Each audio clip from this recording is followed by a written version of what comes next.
Assalamu alaikum, I'm Aisha and you're watching Samaa News. Here are today's headlines. At least 201 people have been killed after joint US and Israeli strikes targeted multiple locations across Iran early Saturday. Reports say 24 provinces were hit, including sites in Hormozgan province, where a girls' elementary school in Minab was reportedly struck. Iranian sources said several senior Revolutionary Guard commanders and political officials were killed, though their identities have not been officially confirmed. Israeli officials claim Supreme Leader Ayatollah Ali Khamenei and President Masoud Pezeshkian were among those targeted, but their status remains unclear. Iran delivered a crushing response, raising fears of wider regional escalation. Pakistan has strongly condemned the attacks on Iran and several Gulf states, expressing deep regret over the collapse of diplomatic efforts in the region. In a statement, the Foreign Office described the strikes on the Islamic Republic of Iran as unprovoked and unjustified, particularly at a time when negotiations were underway to seek a peaceful resolution. Islamabad has urged all parties to exercise maximum restraint and return to dialogue to prevent further destabilization in the Middle East. Turkish President Recep Tayyip Erdogan has condemned the US and Israeli strikes on Iran, calling them a violation of sovereignty and a threat to regional peace. He also criticized Iran's missile and drone attacks on Gulf countries, urging all sides to show restraint and return to diplomacy.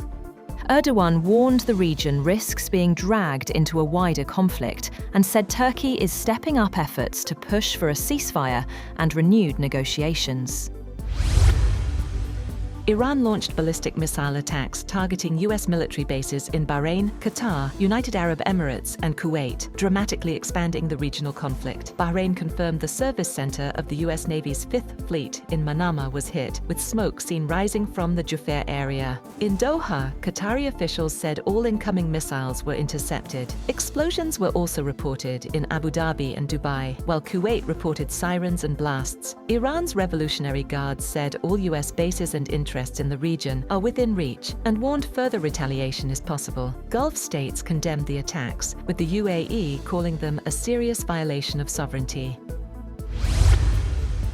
Israeli Prime Minister Benjamin Netanyahu confirmed that Israel and the United States have launched a coordinated military operation against Iran, calling it a move to eliminate an existential threat. In a video statement, Netanyahu said the joint action was aimed at countering what he described as threats from Tehran. He praised US President Donald Trump for historic leadership in supporting the operation. Addressing the Iranian public directly, Netanyahu urged citizens to challenge their leadership. US President Donald Trump confirmed joint US-Israeli military strikes against Iran, calling the operation a necessary step to defend Americans from imminent threats. Trump said the objective is to prevent Iran from acquiring nuclear weapons and to eliminate threats posed by the Iranian regime. He acknowledged potential casualties, but stressed efforts are being made to minimize risks to US personnel. He also urged Iran's Revolutionary Guard Corps to surrender, saying they would be treated well if they comply.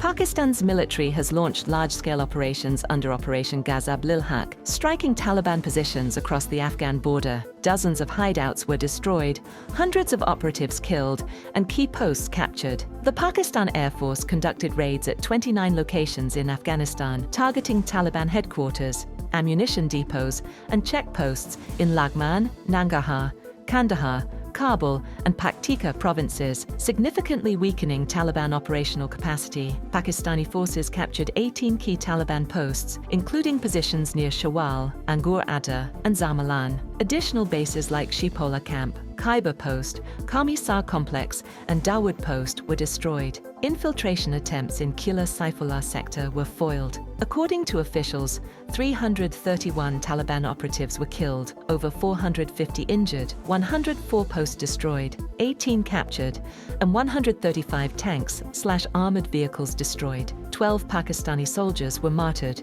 with 27 injured.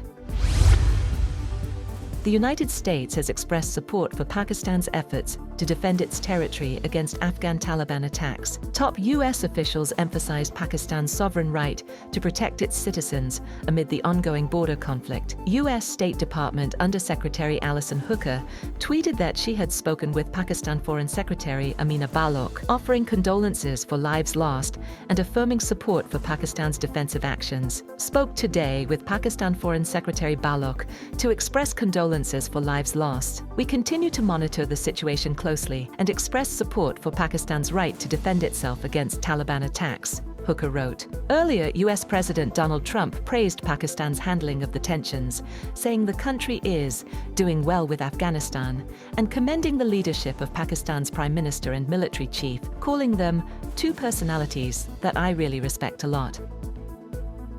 That's all for now. For more updates, visit www.samaa.tv.